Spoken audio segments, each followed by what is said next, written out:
want to welcome to Coffee and Chats this morning, Julie Shields. Good morning, Julie. Good morning. It's so lovely to see your face. I know, and I'm loving the long hair and the red glasses. Like I told you, I have red glasses too.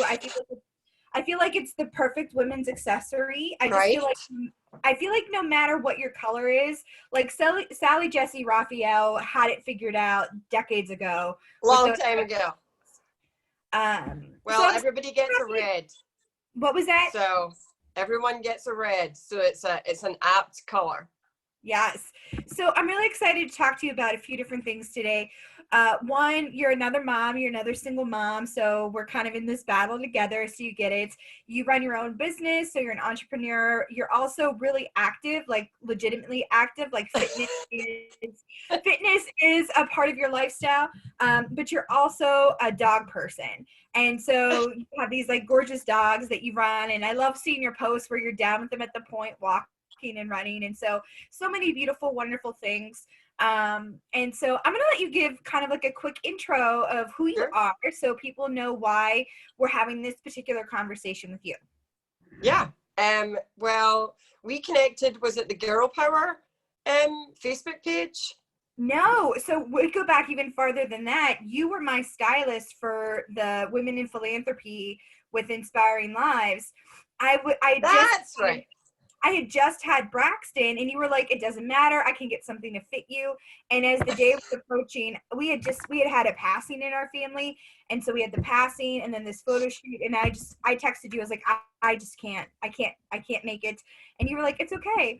And you styled everyone like queens. I mean, like the outfits were exceptional and gorgeous. And afterwards I was like, you know what? I probably should have done and gone. That would have made me feel great. But we had just, I think Braxton was like 2 weeks old at that point. We had just lost a family member a few days before that. It was a rough 2 weeks.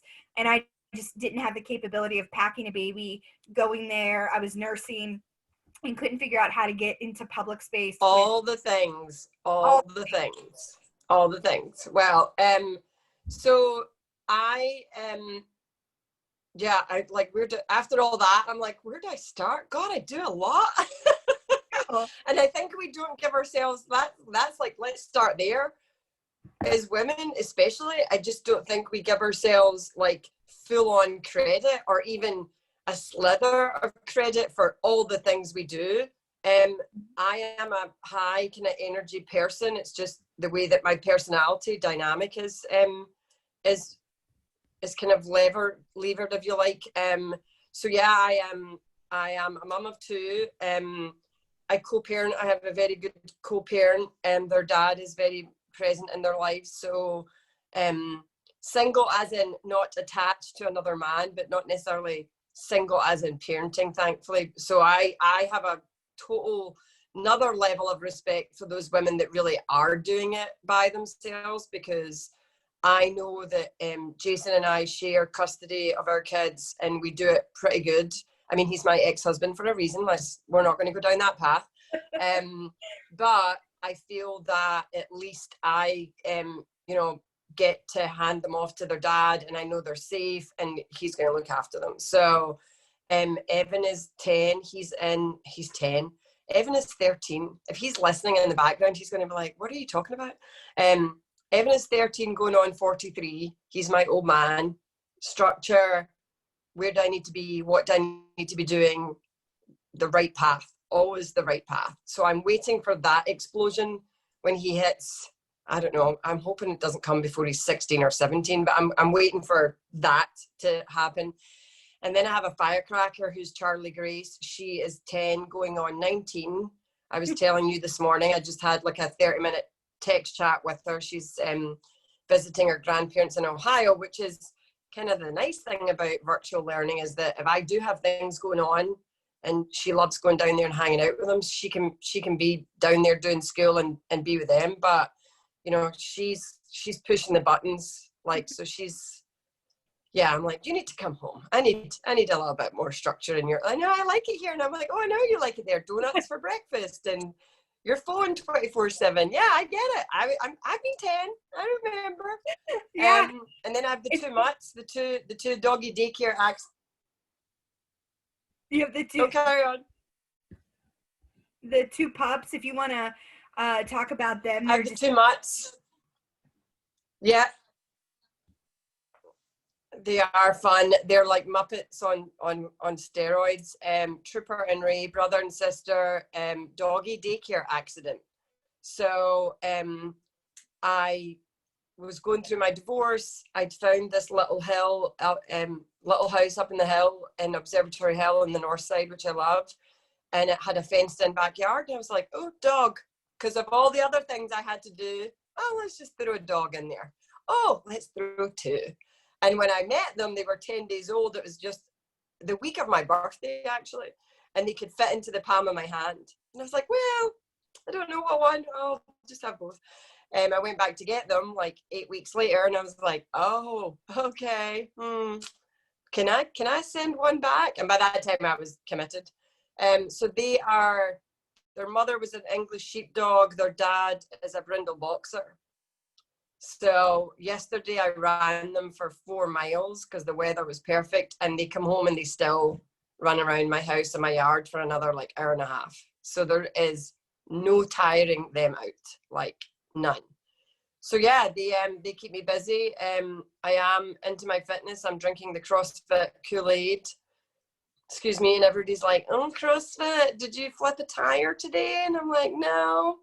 And I think the 4 years I've been at CrossFit, I've maybe flipped the odd tire like 4 times. It's all about functional fitness. It's all about, it's so, every day I'm so aware that the things that I do in CrossFit and the movements I make in CrossFit, whether it's how I pick a barbell up or how I jump over a box, is things I use in real life.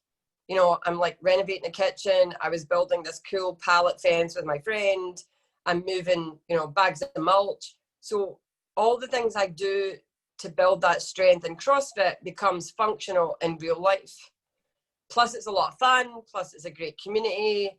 They're all there for the same reason.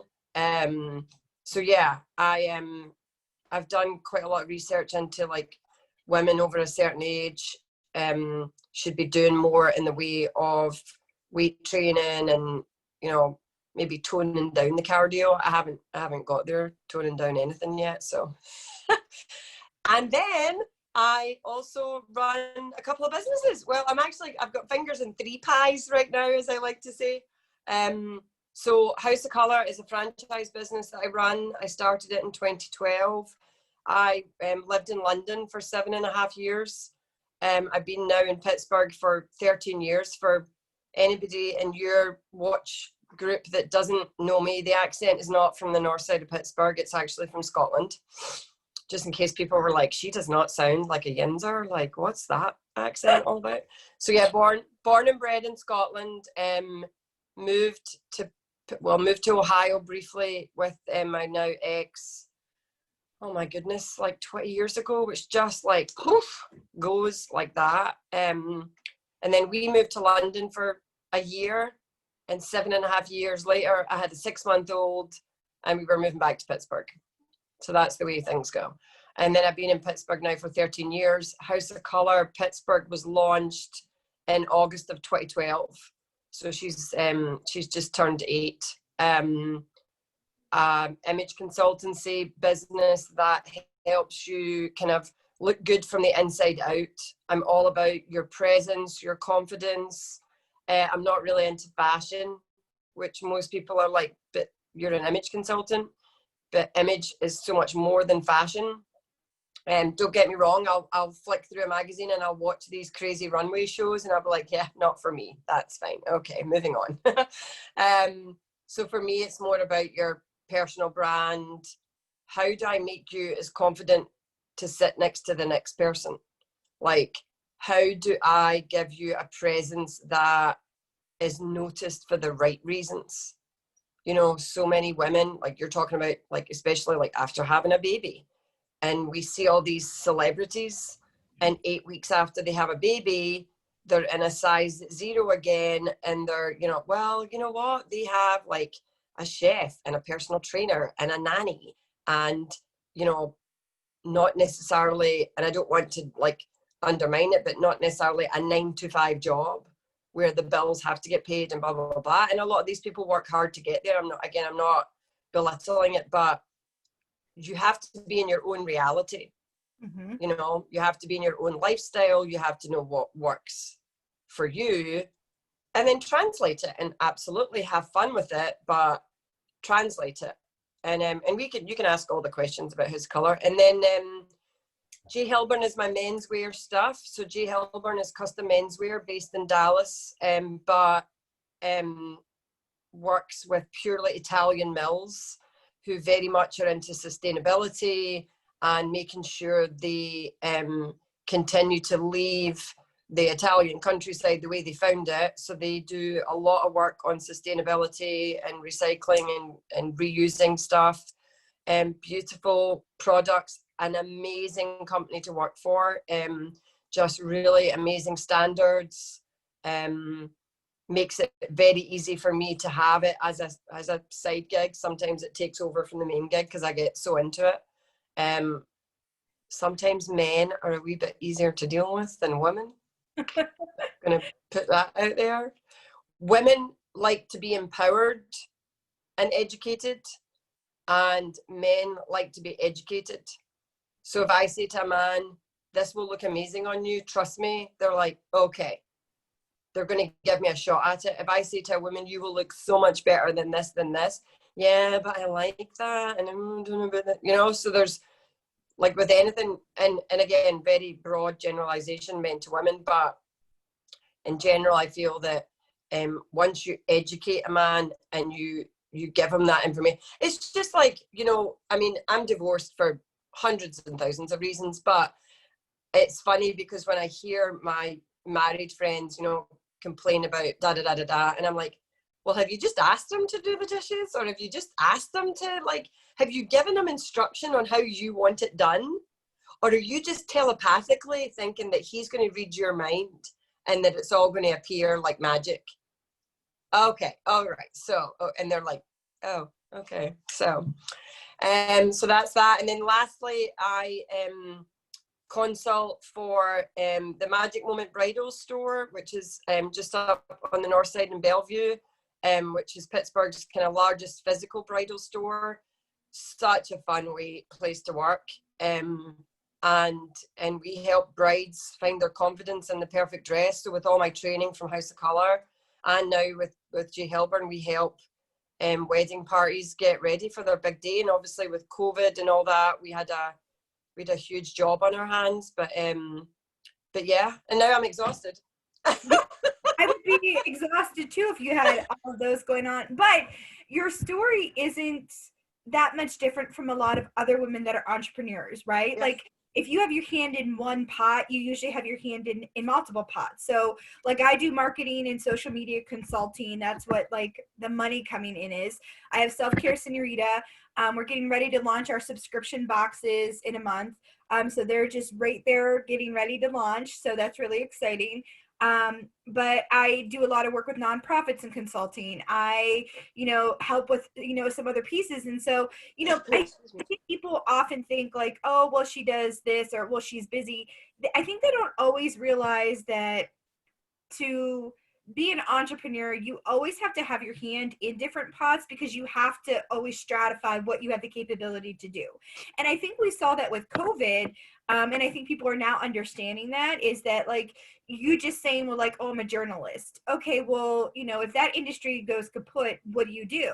And so I think when you have a little bit of that sense of entrepreneurship, you understand that you can get those 7 streams of income, not just because there's 7 streams of income, but in case one is minimized or one is maximized, how do you maximize what you do? And so I just talked with Robert Morris University. I was a guest lecturer last week for their senior comm seminar.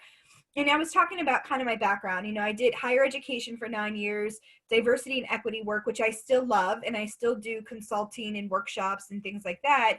Then I left that because I was burned out and tired, went into the film industry, worked in the film industry for 4 years and was a producer and things like that. And that was a ton of fun, but it didn't match the lifestyle that I wanted for me as a mother and for my family, right? Mm-hmm. You can't be a single mom jetting to New York.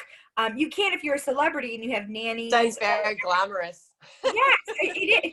Oh, I'm so sorry. I can't make this meeting. I'm actually on the Fallon show tonight. Oh, so sorry. Let me get back to you. And even saying some of those things sometimes made me feel like such a jerk. But it was fun and it was great. And I worked with some just amazing, amazing people. But then I still always felt like, well, who has my son? Is he okay? How's this? How's that? Or coming home and then I was on my cell phone because I had to answer emails. Things are time sensitive, and I didn't like that. As he got older, he's like, "Mommy, mommy, play," and then you go and you kind of like are snappy. You're like, "No," and you're like, he doesn't understand that I'm trying to broker a deal on my Yeah. phone. He just knows that he wants mommy's attention, and mommy can't give it. And so, um, I left the film industry in October of last year. And so I'm Mm-hmm. coming up on my 1 year of kind of this full-time entrepreneurship. I was doing entrepreneurship kind of on the side, but now is a full-time selling of myself. And it is stressful. And there's some times where you're like, give me a 9 to 5 at Target. It's easy. I know money's coming. I can just go in, come home, leave, and I'm done. But then there's also things where it's like, I try to cram as much into my workday between 8:30 or 8 and 4:30 and 5. So when I pick Braxton up from school, maybe I have a night meeting here or there, but really he gets mommy. He gets mommy Yeah. from the time that I pick him up in the car till the time I put him down at night, and then I'll do some more work. But he gets me unadulterated for that whole entire time. We play, we kiss, we hug, we snuggle, we eat, we, go outside, and he has that time with me. And those little precious moments, there's no amount of money that someone could pay me right now to go in and say, hey, we need you to do this 50, 60 hours a week, but here's that money. Okay, that money would be great, but I would miss all of those really cute things. He's obsessed with Nightmare Before Christmas. And so Yeah. he got a haircut yesterday. Haircuts are very, very hard for him. He has sensory issues. And so just the feeling of the haircut and the sound really can send him overboard. And he did so good yesterday that his Juju got him Oogie Boogie of an inflatable. So he already had Jack in his yard. So he got Oogie Boogie in his yard. And he went over and was talking to him like it was his best friend. Hi, Oogie, and brought his toys over and was like playing in front of Oogie with this inflatable and Jack, and he's talking to them like these are his best friends. And it was the sweetest thing in the world. So what did we do? We got in the car and we went and bought more inflatables for our front yard for him because he had so much joy. And we figured $15 for this inflatable, and he is absolutely overwhelmed in joy. And I think that's why we do some of these things for our kids, right? Is that they're able to have the joy, and it's not always Disneyland or the expensive toys, but this witch that's outside. And this morning we had to blow them up so he could wave to them and say goodbye as he got in the car. And the Okay. one Jack wasn't all the way up, and he goes, but where's my pumpkin king? And he's crying. So I'm chuckling, and he's looking at me like, you bitch, like fix the king. Um, but I love what you had said about the confidence. And so one of the things that we've been doing with Self Care Senorita is we actually started like a boudoir photo shoot. I kind of posted it in the group because someone had said something, and another one or two girlfriends were like, I'd really like to do it. They're so expensive. And I don't know if I feel comfortable kind of like bearing my jiggly bits in front of someone I don't know. And so I thought, okay, I've had 4 or 5 Mm-hmm. people say they're interested. That's the point of this group, is let's explore different forms of self-care.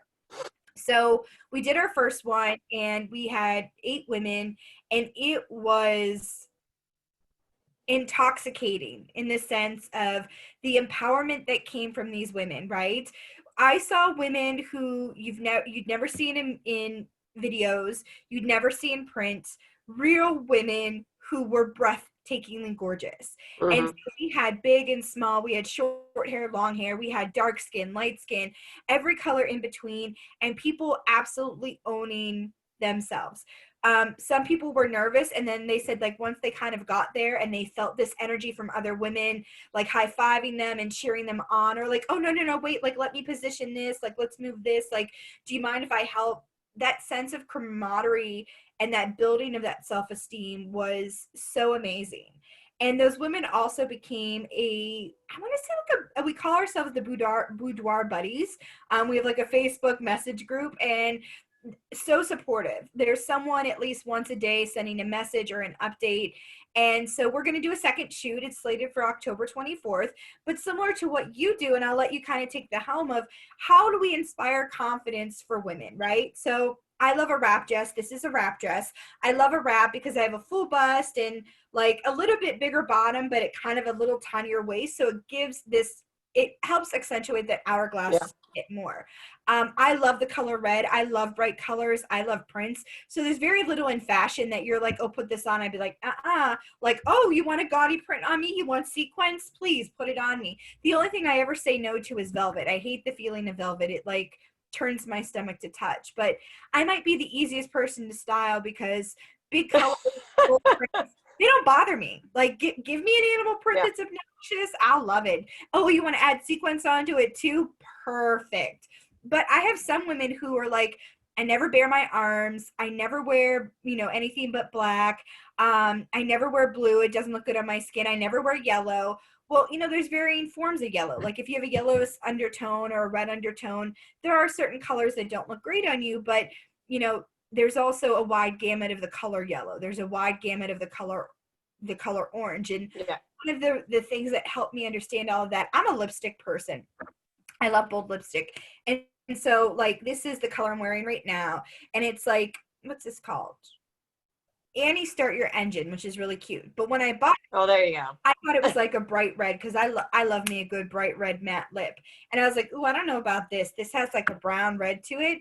And I love the color. I think it's just so great. It's a great fall color. But I have some people that will never wear red. I have some people that will never wear anything but a red lip. Some people who are like, give me chapstick and go. So how do we help women try something as simple as maybe a new color of lipstick to make them feel empowered and better? So it really has as much to do with your personality, and that's sometimes the missing link, if you like. So we're visual creatures, so that when we communicate with people, it's visual. Now the visual has changed a little bit now because the visual is this little tiny kind of Zoom box, but Mm-hmm. you still have that sense of being able to make an impact and be able to communicate with people.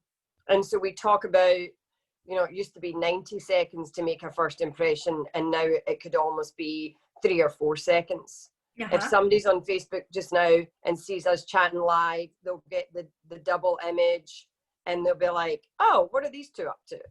I'm drawn in. Something is drawing me in, whether it's curiosity, whether it's, the sound of your voice. But in general, the first impact is always visual. And if you watch Braxton, when he looks at somebody, he'll look at somebody and he'll give them the up and down. Mm-hmm. So he's not doing this and going down, he's going up and he's going down. And so you're visually taking somebody in from their head to their toe. And so when we even talked about the shoot about, I've just had a baby, I've got, lumps and bumps everywhere, it really isn't important because already you know that you have to have visibility at your waist. So if I put you in an A-line dress and there's no curve to it and there's no attachment to your body shape to it, then you just become A-line. And I lose all that curve and I lose all that kind of like sexiness, if you like. So when we go through a personal style session together, we talk about as much about your personality. Why do you like, as you said, the bright, gaudy things? Why do you want to put, animal print on everything and then sprinkle it with, sequins? Well, because your personality sits between yin and yang. And those that like certain looks and certain effects, if you like, need to have that to make them feel confident. Whereas I might look at somebody in a very, perfect little pretty tea dress with little tiny flowers on it and be like, love it on you, not on this square body. Because my body shape is a rectangle with a waist. And so I have the same issue as you for different reasons. If I do not accentuate my waist, then I disappear and I become a rectangle because my body geometrics has me that way. So personality, I have to put you in clothes you like. I have to, sometimes that's tactile. So you're like, I don't like velvet. I don't want to feel that tactile feel of it. I don't want to sweat in it. I don't like the way it looks or the way it crushes. But you know, give me give me something with a little bit of stretch, give me like a heavyweight rayon, give me silk all day long. I love it. The other part of your, what we call your clothing personality, because everybody has one, is your body geometrics. And that's not all the wobbly bits and how they sit and where they sit. That is, we take your measurements actually from the back. So we look at your body's geometrics from your skeleton, if you like. And then we decide, okay, what's your body shape? Most women never associate the body shape they have with what they see in the mirror, because we're very good at looking in the mirror and seeing all the bits we don't like. But when we then start to describe your body shape purely on factual skeleton basis, then all of a sudden you see the kind of the pennies dropping, because they're like, oh yeah, I do look better in a wrap dress than an A-line dress. I do like this print on me better than that print, because prints and patterns are all about, I've just been joined by one dog. I knew one of them would make it. Oh, there's the other one. Okay, yeah, there's two. At least I know where two of my kids are. And so like when you have a pattern on your body, like today you're wearing like a tropical print. So it's kind of angled, kind of soft. So it fits in to your body shape. If I could probably get away with that because I'm angled, but if I tried to put like full on floral on, I would look like, you know, Taylor Swift when she was 13. Just wouldn't, it's not the who of who I am. Yeah. So we look at your personality, we look at your body geometrics, we take some measurements, but we take actually the measurements from head to toe. Because everything else can be, it's an illusion. Perfect proportions is an illusion. Nobody has perfect proportions. You know, perfect style doesn't have to be perfect proportions. The average American, I think perfect style is also forgetting the number that's on the label. So as someone who's fluctuated between like really plus size and then getting a little smaller and kind of back and forth a little bit, there's sometimes where like something that's a size 14 fits me really well, and then there's sometimes where there's something that's a size 16 that doesn't fit me, and I'm like, oh well, you know, like, oh, I've gotten too big. Well, every designer is different, and how it's cut and how it's built. One of the things that I've started to really love, because I have figured out how to wear it better, are like V-neck t-shirts. Before, like plain t-shirt, I was like, you know, like I don't need any of these. And now I have a whole entire drawer. And the reason why I say that, and I'll let you get back about the geometrics, is that there's something comforting about putting something on that, you know, it'll always fit, right? Like there's a brand, it's Target, like their universal thread V-line t-shirts, the extra large, they're a little bit gappy. It's a great material. It doesn't cling, so I can wear it everywhere. It's not showing boobies. It's just enough that there's a little bit of neck, so if I have a necklace on. And so, you know, for like $8, I have a bunch of different colors, but it's so easy to throw on with a pair of jeans. It's so easy to throw on with like leggings and a t-shirt and a sweater. It's just that kind of like fashion go-to for a lot of people. Well, I should say not for a lot of people, but for me. And I never used to be that person at all. I was either like completely dressed up or I was in sweatpants. And so even understanding like casual wear, like for me, it's like, oh, well, I could wear a pair of jeans with that and a nice shoe. And I look semi put together. Or I could just wear my leggings and go to Walmart and my you know, shoes, and I feel good. And so I think even being able to help people understand like ready to go fashion, which is very different than fast fashion, you know, like what's that store, something 21, Forever 21, right? Forever 21, there we go. Yeah. teenagers and a lot of young people like it because it's cheap and it's like all the rage. Fashion Nova's the same way, but we miss the sustainability piece from it because it is fast fashion. It's stuff that's produced right now that's not you're not going to wear next year or the year after because it's out of trend. It's cheap material. I've bought a few things from Fashion Nova. I actually bought a ball, like a gown from them. It was like a neoprene black gown. It was like $45, and I just needed something, and that fit so well. The material was so good, but I had enough understanding to know that that neoprene could stretch and move as your shape Mm-hmm. stretched and move. So it's just one of those things. Now I can tell you there's other stuff that I've bought that has not stretched and moved well. So I think even for women, having a basic understanding of fabric, so not even just color, but like what fabric feels best Mm-hmm. on you or works best with you. I love soft materials, so I love flannel. My bed sheets are like the t-shirt material or they're flannel. Like I like soft, I like comfort. My closet is filled with a ton of sweaters. I love fall. So give me a good sweater because I could put a tank top underneath it and I can just kind of nestle in and be good.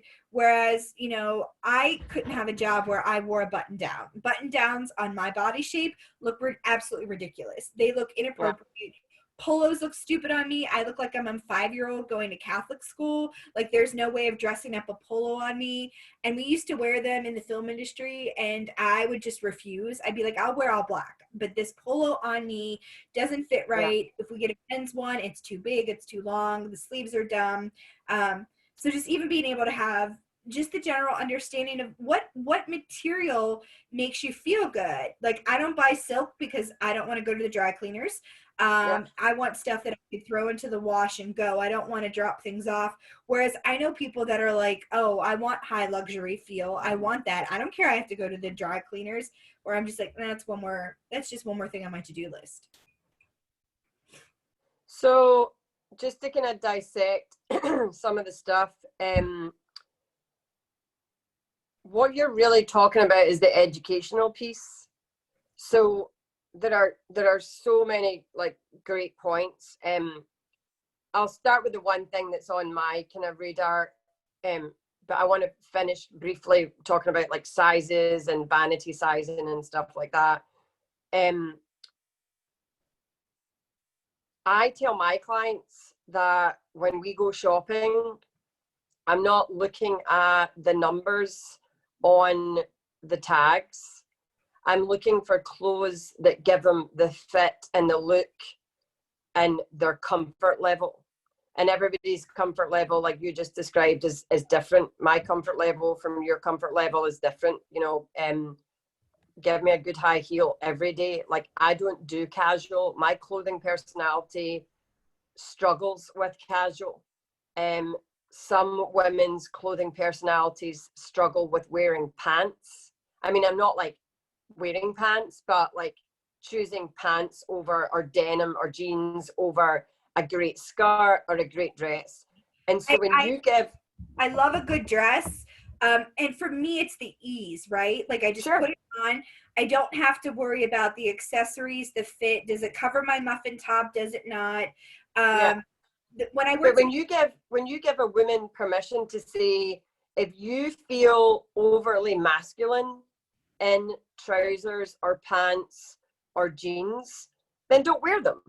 We can find you alternatives, and there's so many great options. But the average woman wears 20% of her closet 80% of the time. So if people watching this video and even yourself go to your closet, and I last week just spent almost like 3 days like rehashing my closet, practice what you preach kind of thing. I was like, hold on, like, and this summer was a little bit different from most summers. So there wasn't a lot of new things that came into my closet this year, but it was a great exercise in, 300 pieces, 300, 30 pieces in my closet can create over 300 outfits. So the trick is that we hold on to stuff. And like, as we started this conversation, we have so many other things going on. And there's been various studies, and the average time that a woman can spend in front of her closet in her lifetime ranges from like 3 to 7 months. So you're spending between 3 to 7 months of your life standing in front of a bunch of clothes that you bought saying, I have nothing to wear. Or what am I going to wear this with? Or what am I going to wear that with? So that's really where, like, for me, the coaching, the education part comes into. If you're unable to walk into a store and give shopping for clothes, accessories, everything that you put on your body, because it's essential that you get dressed, you know, and for some people it's just that step one. I'm dressed, so I'm good. Okay, great. Like, nobody's ever turned up at my studio naked. Like, you have clothes to wear. And nobody's ever turned up at a speech I've given, you know, in their underwear. So you have clothes to wear. The problem is that you're wearing this amount when your closet is jam-packed full with this amount of clothes. So that's the first part. The average American woman is still a size 12 to 14, and she's 5'4". She's not represented still in this century by what we see either in social media, on catwalks. There are companies that are starting, like Target's a good example. They're starting to use, you know, I don't even want to call them plus size, because your size is your size. Your DNA defines, you know, so much of your body frame, your body's architecture. If you look back in your lineage, you know, you take your curves from, I'm like my dad, I'm long and lean, and like I'm built like a runner. I have a flat butt.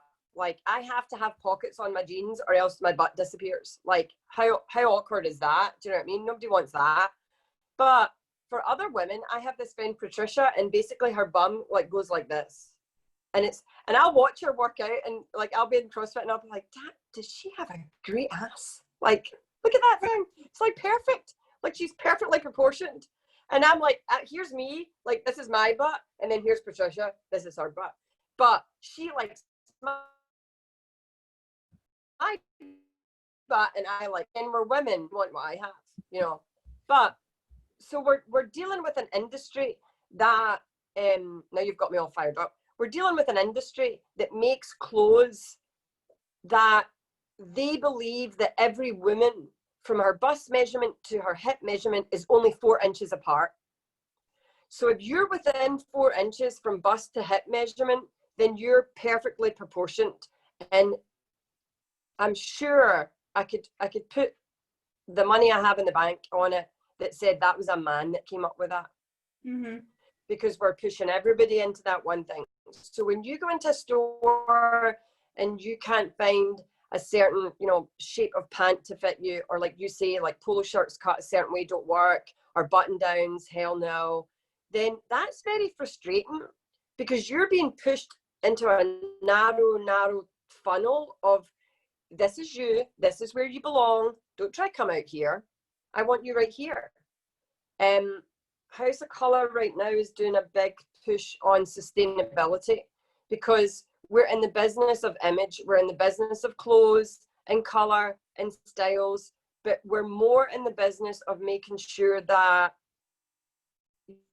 your lifestyle actually fits with the clothes hanging in your closet. Because if you're going into Lutarge, as I call it, and you're buying $4 or $5, $8 t-shirts, so the fabric had to be made, the pattern had to be cut, the t-shirt had to be put together, it then all had to be packaged and sent to all the Targets all over the world that are all set up exactly the same way.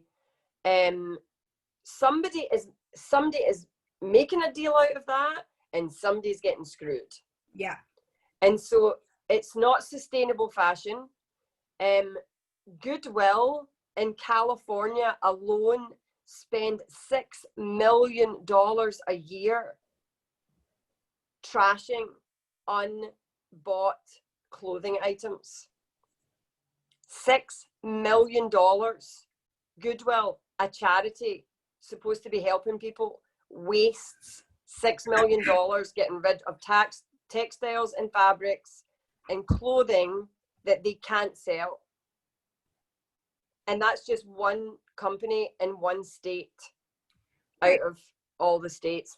So when you really start to drill down in the number, we just had a community yard sale, and it was really great. And we had a whole entire table full of Braxton's clothes. And so I give a lot away for free. Yeah. We do Once Upon a Child, so reselling to get some money back.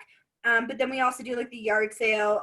Someone had reached out, and there was a young mom who was in a really bad situation who doesn't have anything. So we pulled like a garbage bag of clothes for the baby, and I pulled some toys and things like that. But he still had there was still so much clothes. And I said to my mom, I said, I don't know how I feel, but I'm usually really good with the sense of like reusing, repurposing, like sharing and swapping, or like donating clothes to like the Latino Community Center is a nonprofit I sit on, and we often have families that are coming in emergency situations, so they don't have anything. So, like a nice sweater, t-shirt, jeans, like comfort items that they can just wear for that day. So they can have those. And so, I looked and I was like, we still have so much shit here. And so, we were bagging it up, and my mom said, well, kids go through stuff. We were very fortunate that throughout Braxton's life that we've always had one or two friends that their kids are just a size or two above Braxton. So like we love hand-me-downs, right? Because kids play, they're dirty, they're messy. Braxton's never had anything that's been over like a certain dollar amount. Like he's never worn anything that was expensive that if it got ruined, I was upset about, right? A $4 shirt, $5 shirt, because he paints and he's dirty and he's gross and they're boys, and clothes are not meant for fashion right now for him. They're meant just to cover his body, to keep him warm, so he could do the things that he loves to do. But even that, it was taking an inventory of, he wore all those clothes, and he grows so fast that, he can't always wear all of them because he went through, completely bypassed 4T this during COVID, went from 3T straight to a straight 4-5. So he's in big boy clothes. And so I say that to say that someone might like say, oh, we're just going to throw these away. We'll give them to Goodwill. We'll give them to the vets. I just really feel like personally, if you can, like find someone who would give you something. Your discarded might be like a new treasure to me. Your, accessories that you don't like could be something that maybe I'd never buy and I wanted to try them out. So one of the universities I worked at, we used to do a jewelry exchange amongst staff. You brought in 5 or 6 items that you didn't want anymore, and someone else brought 5 or 6 items, and then you kind of went in and everybody got to pick 2 items, and then whatever was left, like someone could pick whatever they wanted, so maybe someone went home with 10 items, but you didn't care because you didn't need 10 items, you only wanted 2, or maybe you didn't want anything at all. But it was a really great way that we were switching jewelry in and out, not spending money. We weren't buying something new. We weren't discarding it or throwing it away, but you got something that was like new to your closet. And I wish people would have that idea of thrifting, of, that shared closet space. I'm fortunate enough that my mom lives with me. So like if she has something that I really like, I'll be like, hey, can I borrow this, and vice versa. So that helps. And we have 2 similar but very different styles. She doesn't really do a lot of the bright colors. Hers is really about like cloth that is comfortable. And she has some really gorgeous, like almost like peasant style t-shirts and jackets that are really great. And so sometimes I'm just like, hey, I don't really do jackets or blazers. Can I borrow that? And the other way around. So I wish we could establish that, and maybe that's something we could chat about as a form of self-care. We could do like a women's meetup, like, let's share our closets, bring a bag of clothes, bring a bag of jewelry, and let's just put it out and take your bag home with new treasures that are filled. Enjoy a mimosa, have a conversation. So the thing to remember is that in general, if you're struggling in any aspect of your life with anything, there's an element of clutter. So you can't get past this idea to get to that idea. You can't get past this kind of obstacle in your way because I need to do this first. And so when it comes to your closet, the thing to remember is that I have a personality where I'm not very, what's the word? Loyal is not the word, but I'm not very attached per se to my clothes. I have probably maybe about a dozen things in my closet that I am like obsessed with. I invested in. I won't be buried in them, God forbid. You know what I mean? But there's things that I know for me and for my style and for my personality and for my body shape, I'm going to invest in these things and I'm going to have them forever. And whatever else I bring into my closet, I'm not standing at the store saying, what am I going to wear that with? I'm standing at the store saying, ooh, I'm going to wear that with this and this and this and this. 5 new outfits, 1 piece, done. The problem with a lot of women is that they get into bad habits of, you know, they're bored with their clothes. This doesn't fit. You know, how many times have you gone into your closet, put something on, only to immediately look at yourself in the mirror and going, oh, hell no, and put it right back in your closet because you'd like to go through that pain another day, you know?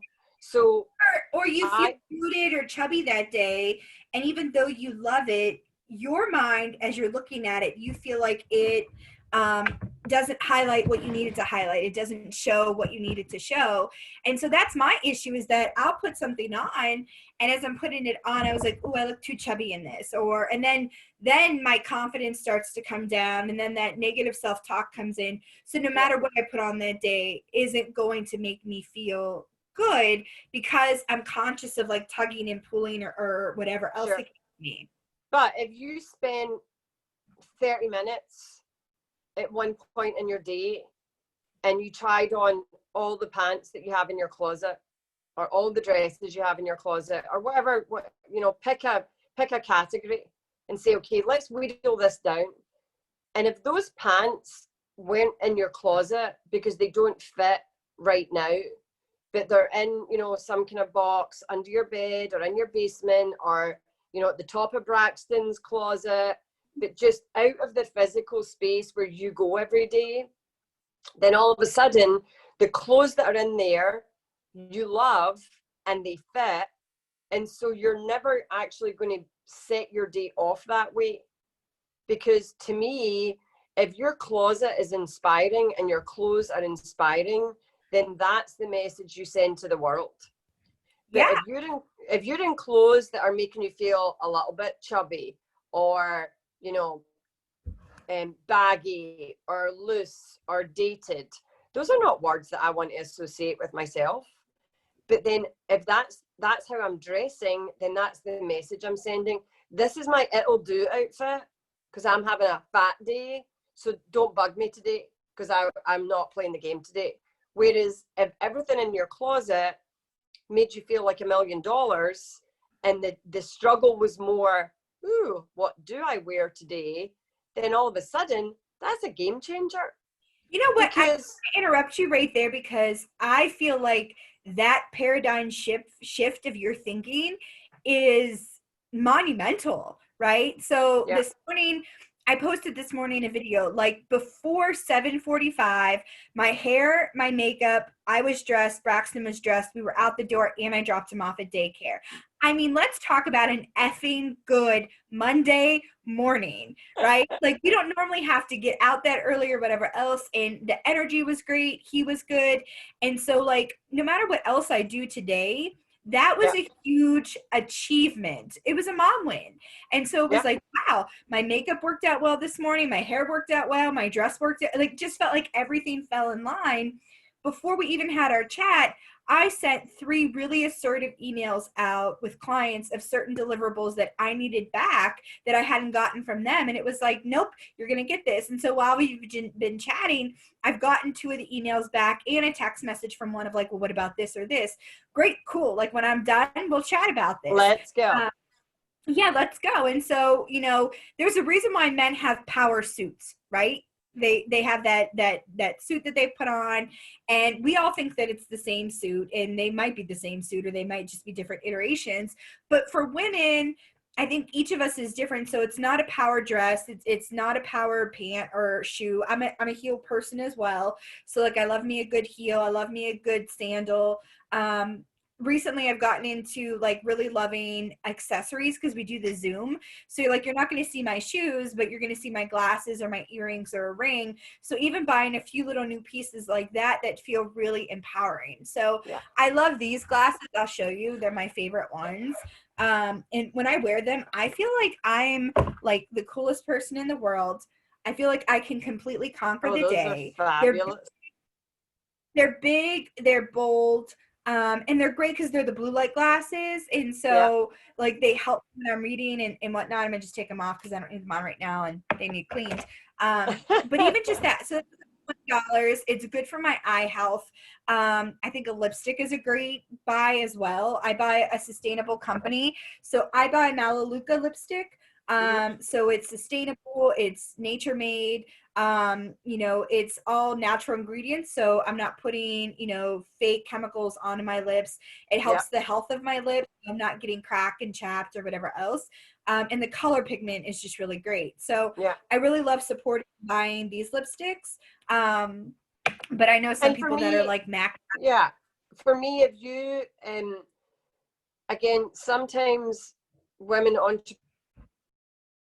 entrepreneurs very kind of insular, and it's like, so House of Colour does a makeup brand, and it's actually produced in the USA, but it's produced to European standards, and all that means is that we test higher, and again, we don't use as many chemicals and stuff like that. But when I go through a process of color analysis with you, you get like a mini makeup session within it, and it empowers women to make better choices. But then you also have the opportunity, obviously, to purchase House of Colour makeup, but you could go then back to your brand that you love and say, oh, that's why I love that, and that, because they fall within this color palette. And to me, it's more important that you're supporting a company wearing the right red, wearing the right pink, wearing the right rust, if that's your thing, than you buying the $22 lipstick off of me, because I'm still empowering you to do that. Mm-hmm. The other thing to remember is that women go through seasons.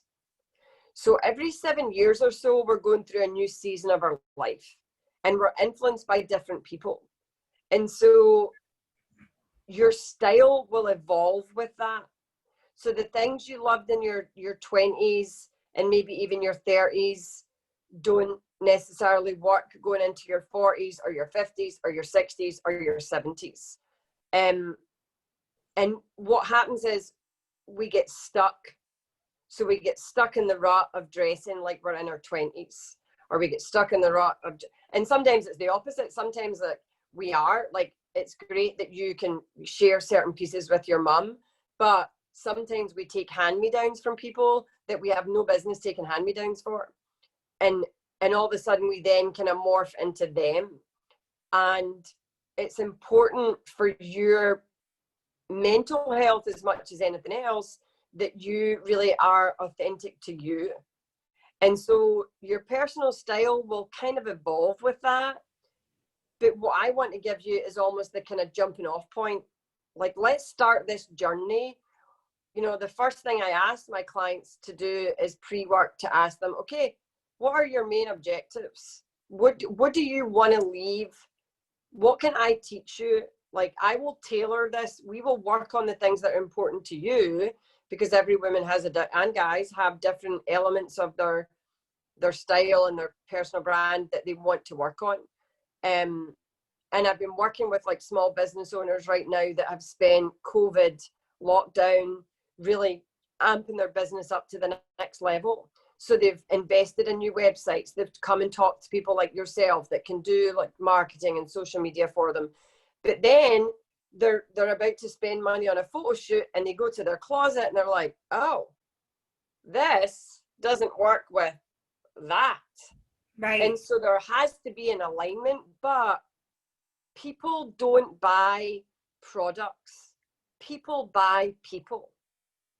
People buy our personalities. People buy your like authenticness about being bold and dynamic and, you know, adding drama to things or embracing your curves.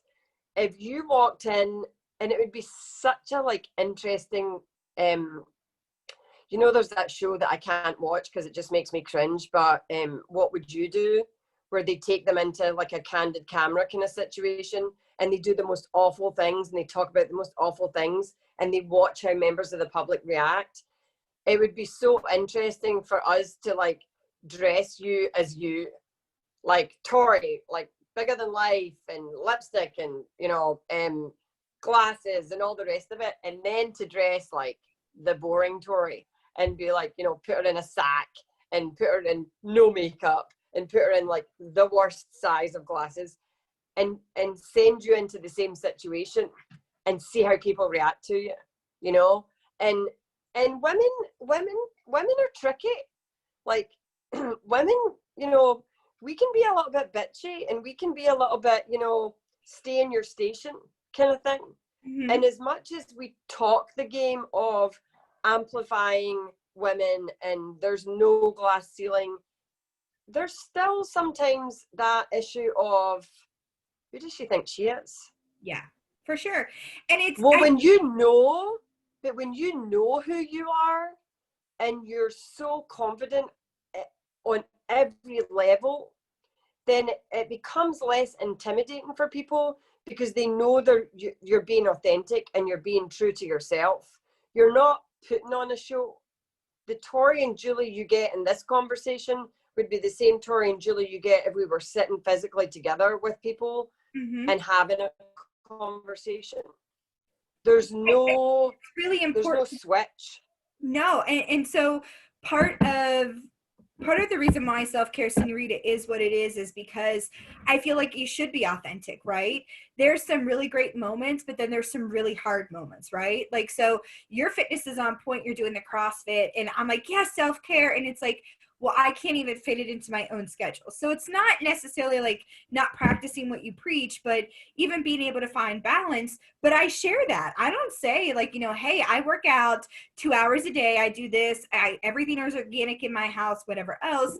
Just like anything else in your life, it's about balance. So we have a garden. I love growing in my garden. And so yesterday I made this amazing pasta sauce and rotini over noodles, and nobody in my house ate it except me. And so even though it was delicious, I found so much joy knowing like I planted that tomato, I watered it, I talked to it, and then I got the fruits of its labor and I'm eating it now. This is wonderful.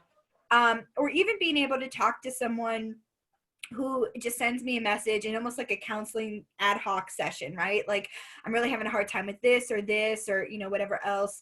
On Mondays, I try to, when we don't do the coffee talks, I try to send out by like 9 o'clock, at least 10 text messages to different people, men and women, on like reminders of their self-care or motivation or you're great, just because like Mondays can be really hard. And I think if you're going out with that set of standards and that kind of positivity, but there's days that it's really hard for me. Like, you know, Braxton has the sensory issues, and there's days where both of us are, it's hard, right? It's just very hard.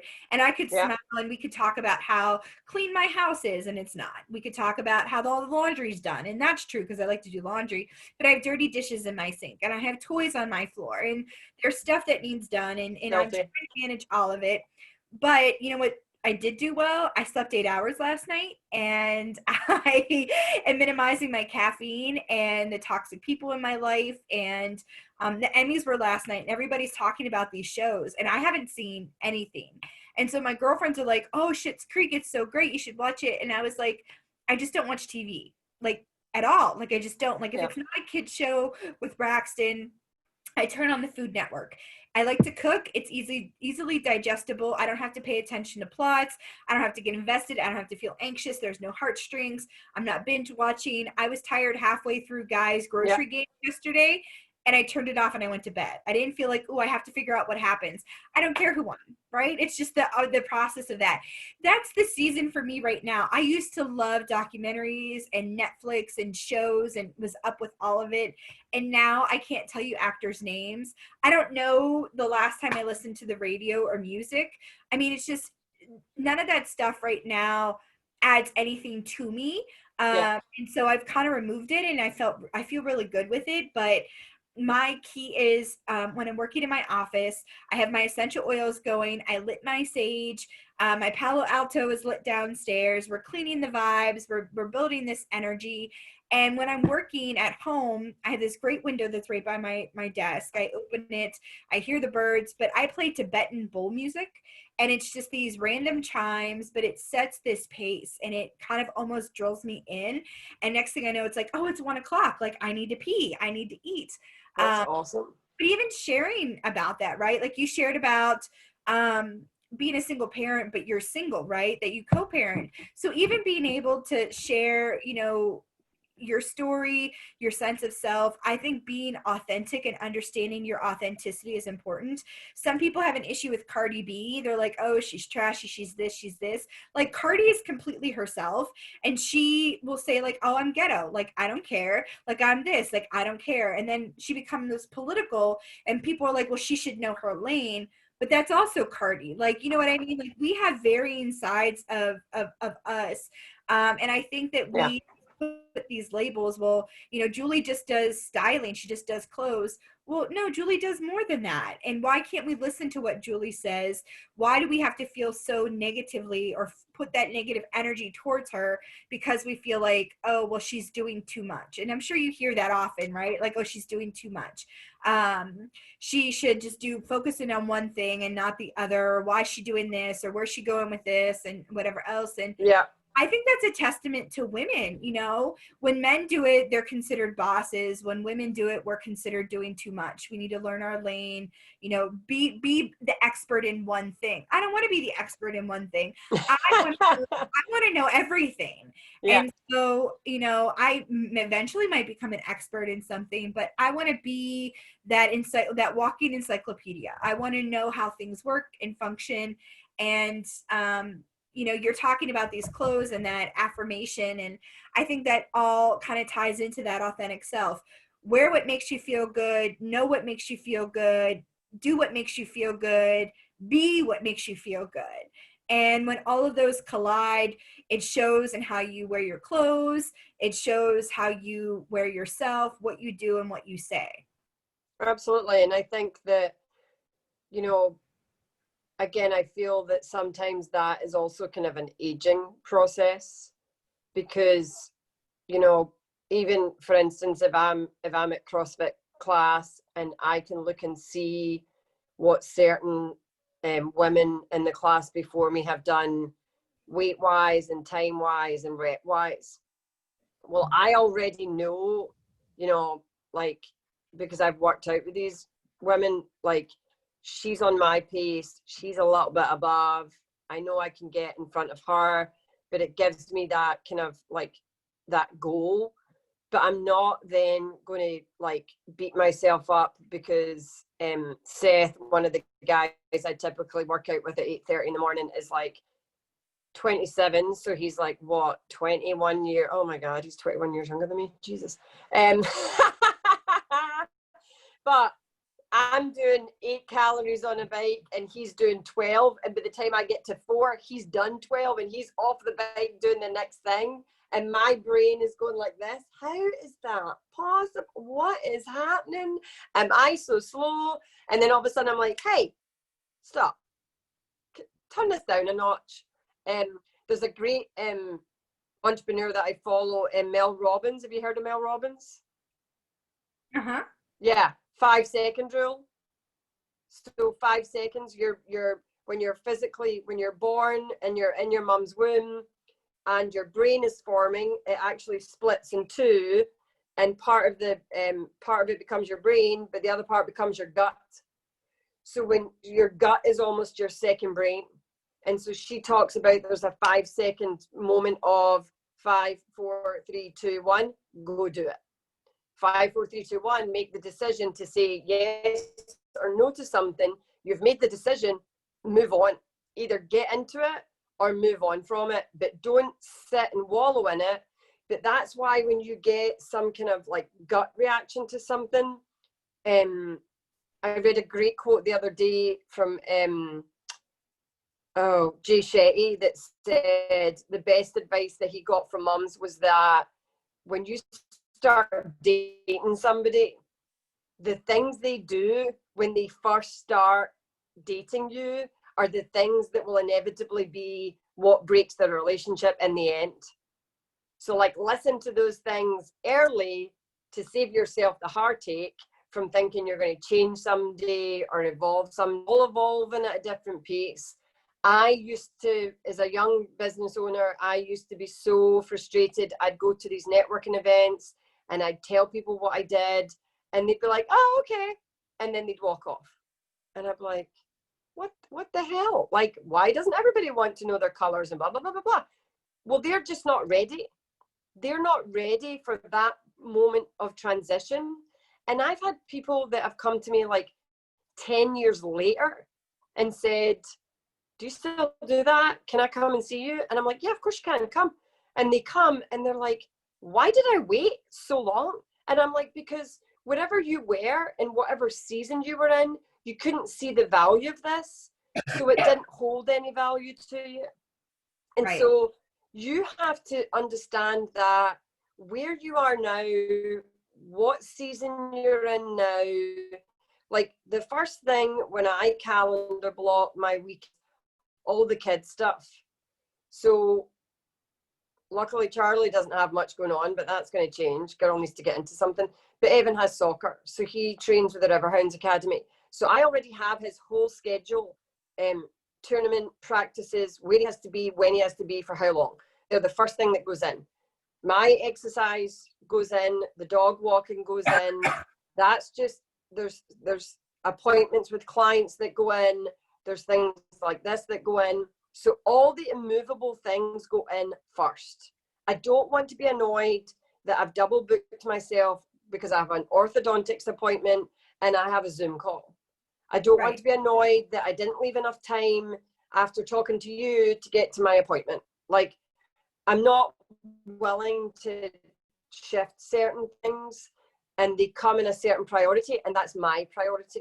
And it took me a long, long time. And I also then have to work with their dad's schedule because he has certain things that he does on certain. So if I have to move something and then I have to go to him and say, hey, I know it's my night, but in a month, I really need this night. And if I give him a month's notice, 9 times out of 10 we'll work it out, or his parents will come or whatever. But you have to give yourself some grace for the space you're in at the moment. And that's what you're talking about with Braxton, like 3. Oh my God, I remember 3. I swear, when Evan went from being 2, the terrible 2s, which were not terrible for us, but he went to 3, it was like Jekyll to Hyde or Hyde to Jekyll, whatever the good to bad is, that's what happened.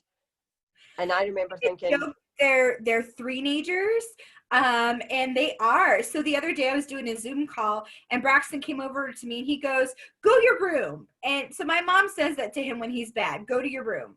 And he'll go upstairs. If I ask him, he won't. So he says, mommy, go your room.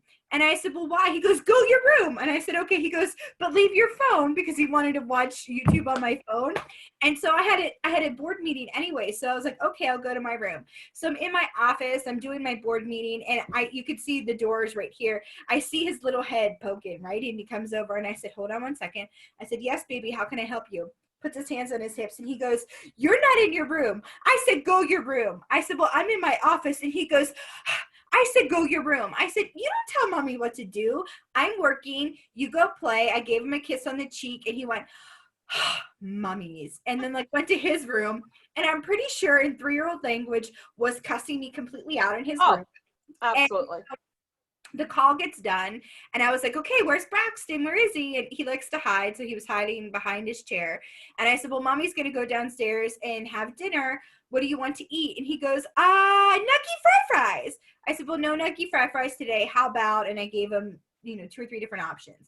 And he said, those won't work. And went back to his room and played.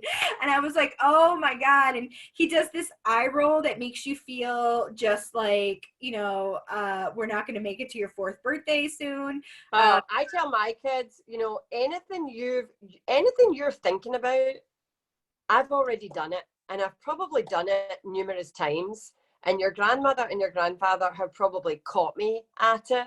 So just know that even though I'm kind of old and middle-aged, as my son told me last week, I was like, hey, I'm way past middle-aged, like, forget about it. I've done it. I've been, 13 and 14 and 10 and all the rest of it. So, but I think when you give yourself permission, whether it's, like to hire somebody like you to handle the things that we can't do ourselves, or to hire like, you wouldn't necessarily, like if somebody was looking at our 2 businesses, and they would not hire me to do marketing, and I can tell you that right now. I am like fly by the seat of my pants kind of stuff. I just like, off we go. My Instagram handle is now when Audrey meets Cher, because that's kind of the mixture of my clothing personality. Audrey Hepburn meets Cher. Yeah, I love it. Is just like, it's just who I am. And so there's that like dynamic to it. Like, I know it's not the right way, but right now it's the my way. But they wouldn't then necessarily come to you for you to figure out what colors they look best. You could give them assistance. I could give them assistance, but you don't. If you've got a leaky faucet, you don't call an electrician. No. So it's not even so much staying in your lane. The things that we can help people with enables them to be freer people. Mm-hmm. And my big, why statement, if you like, is that I want to empower people to have the freedom to make the right choices, so that they can then inspire other people to do the same. It doesn't have anything to do with clothes or color or lipstick, or that's just my level of expertise. But it's about the bigger, like, what do you really want? Like, what do you really desire? Like, I tell my kids all the time, this is it. This is our life together, and you may come back and I may come back. And like, I hope I come back as one of my dogs, because they have it. Talk about life. But this is it. Like, stop waiting.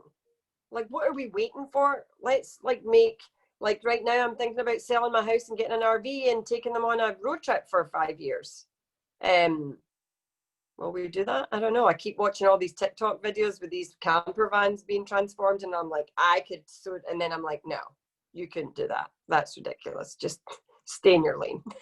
Well, I love the mini houses, and I love watching the shows where they make them. And I love the concept of doubling down, only having what you need, no extras, etc. And eventually I would love to move to that concept. But we have a 3-bedroom home and a huge front yard and backyard. And right now there's no way I could scale down. My home office is also my work office. It's where I package and store my items for our boxes and products and things like that. But I do love that concept. I do want us to wrap up. We are at time, but I just want to thank you so much. So as well, please don't choke because you're so overwhelmed with love. I do want us to wrap up just because, this is a conversation. So how do people find you? How do they connect to you? How do they book you? Oh, excuse me. That went down the wrong way. Yes. Coffee and choking does not go together well. It doesn't work. Wait, no. So you can find me on Facebook, Julie Shields, and then the new handle for Everything Business is going to be When Audrey Meets Cher. And then just Julie Shields House of Colour for all the House of Colour stuff. And then everything else is kind of bad timing. Okay. Everything else is linked, and I'll put it in the chat for people. Yeah, put it in the chat and we'll share it out. And thank you so much for this really inspiring conversation. There were so many nuggets that I took away, especially the living authentically, you know, being inspired and empowered every day makes you better. And I think for a lot of us through COVID, we've just been putting on our leggings and our t-shirt because, like, you know, everyone's like, well, why should I get dressed up? Like, where am I going to go?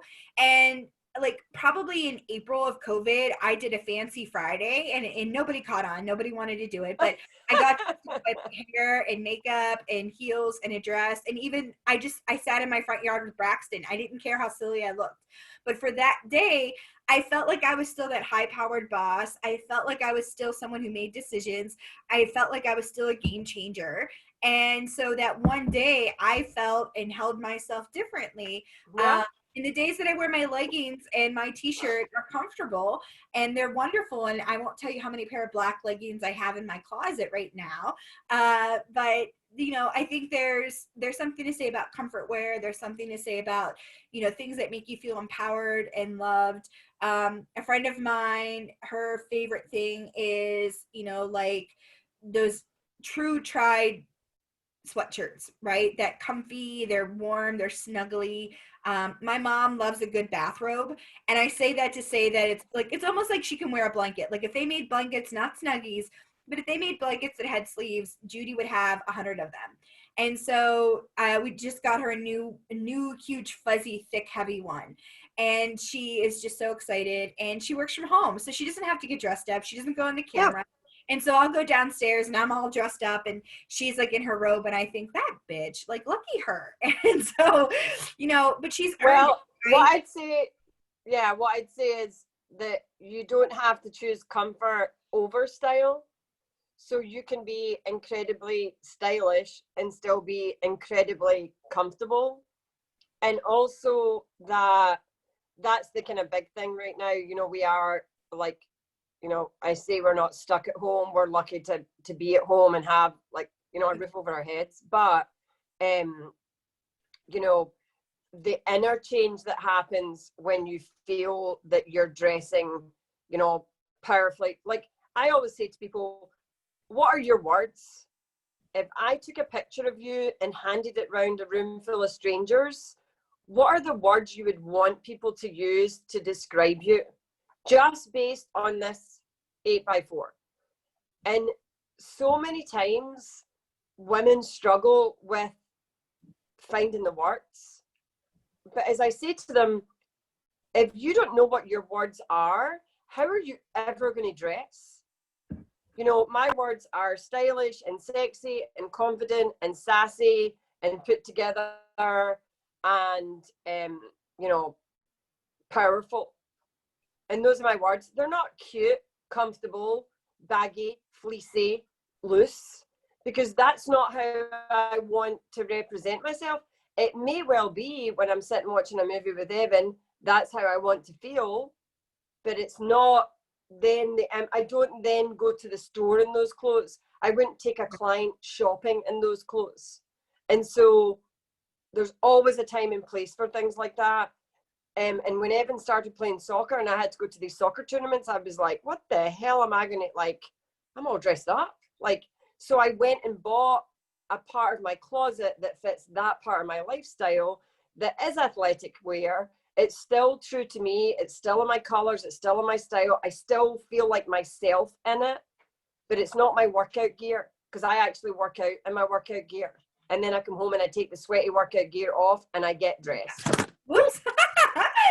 And the dogs are saying, we've had enough of that. You haven't walked us yet this morning. Get the hell off of that call. You know, they came in at a great time. And so thank you, Julie, for coffee and chats. This is wonderful. We'll have to get you booked for a workshop for self-care senorita because I think this Oh, that so absolutely. many Yeah. women need it. And as a little surprise, I am working on some in-person events. We have a really great space that is offered for us, and so I'll be reaching out so we can get you scheduled so our girls Oh, that's amazing. That's exciting. to come out and participate in some of that self-care. So thank you so much, Julie. This is Self-Care Senorita and Julie with House of Color. We've had a great chat this morning, and so we hope that you have a wonderful Monday.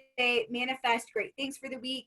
It's only mid-September, so there's still a lot that you can do and you could conquer. And so wear your favorite color, put on your favorite heels, even if it's under your desk. We won't even tell people that you have your leggings on with your heels and your sweatshirt. Whatever makes you feel good, you go. Absolutely. Thanks, Julie. Have a great day. Thanks. Have a great week, Tori. Bye.